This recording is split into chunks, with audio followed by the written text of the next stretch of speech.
Hola a todos, a todas. Bueno, bienvenidos a esta última parte del trayecto de Teoría 2 para esta certificación.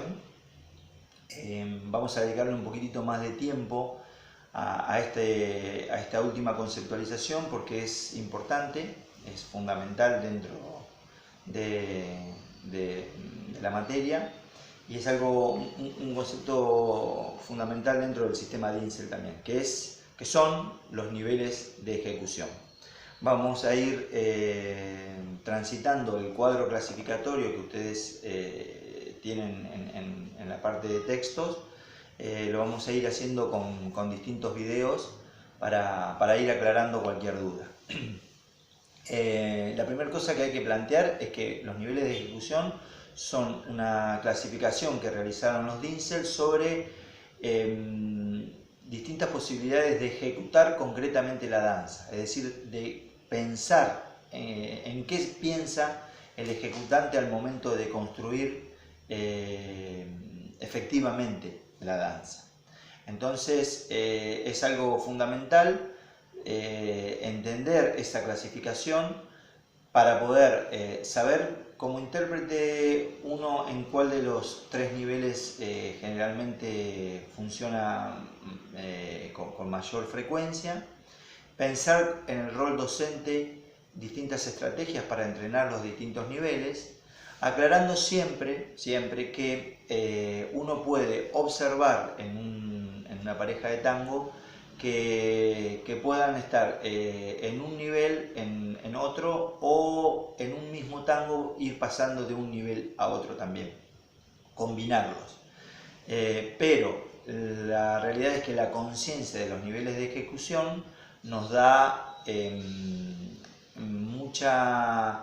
muchas herramientas para poder abordar la enseñanza del tango y para poder abordar también nuestra propia interpretación del tango desde distintos lugares, tener un abanico mayor de posibilidades.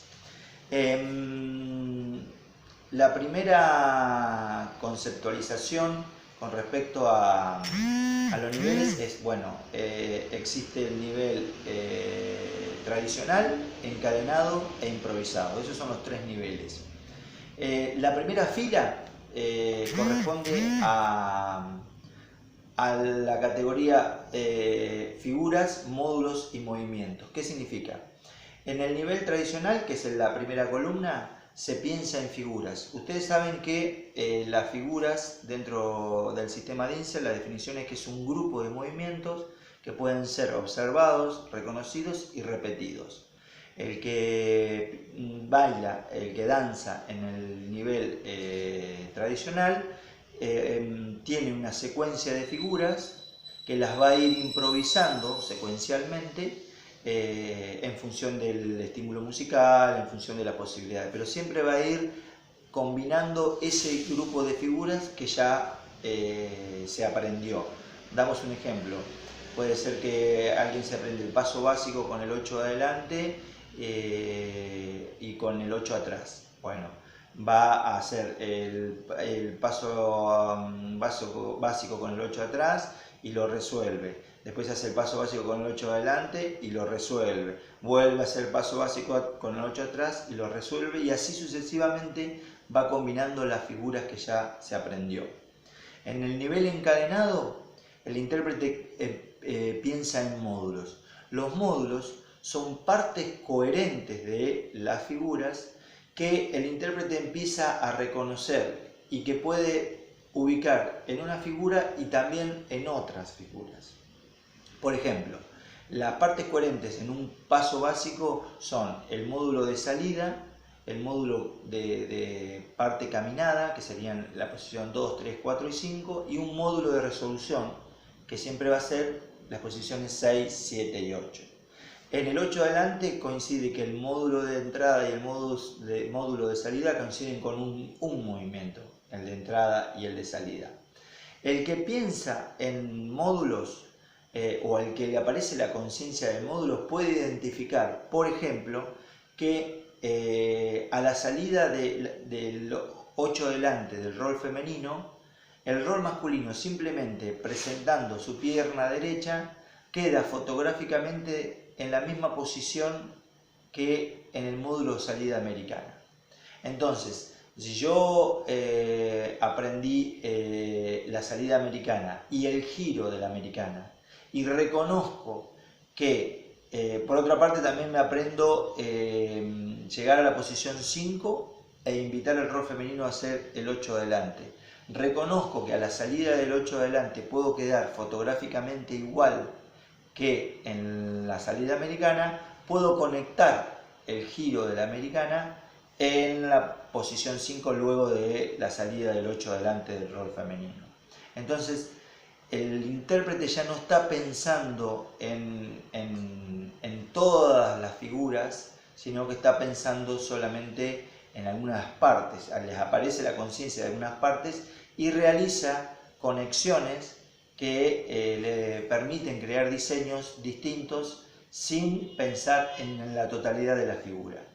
Por último, en el nivel improvisado aparece una estructura menor todavía a la del módulo, que es la del movimiento, que es la unidad de pensamiento en la que un intérprete puede pensar al momento de la confección del diseño. Entonces tenemos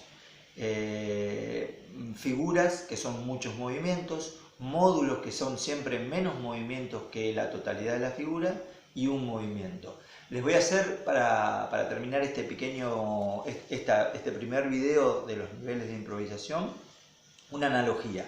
Vamos a comparar lo que sería la construcción de los diseños con el lenguaje.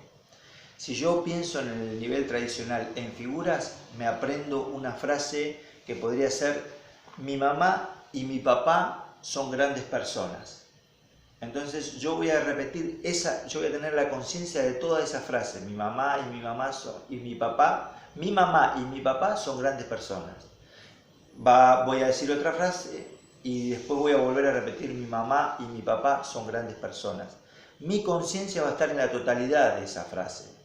Si empiezo a pensar en módulos, me puedo dar cuenta que en vez de decir mi mamá y mi papá, podría decir mi papá y mi mamá son grandes personas.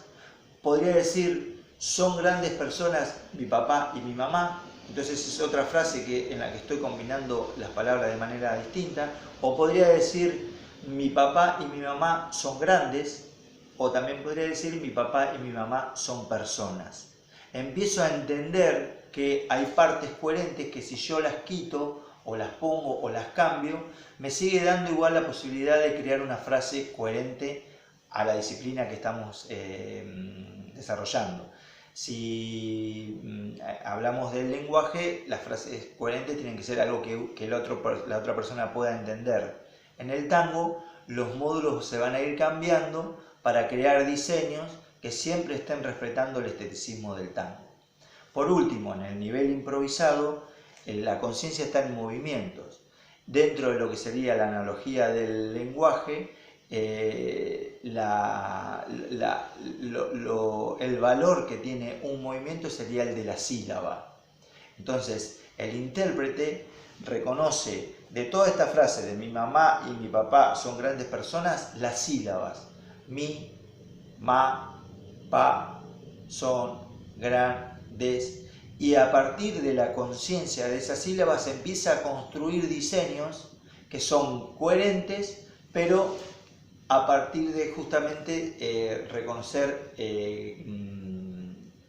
la estructura mínima de ese lenguaje que en este caso sería la sílaba.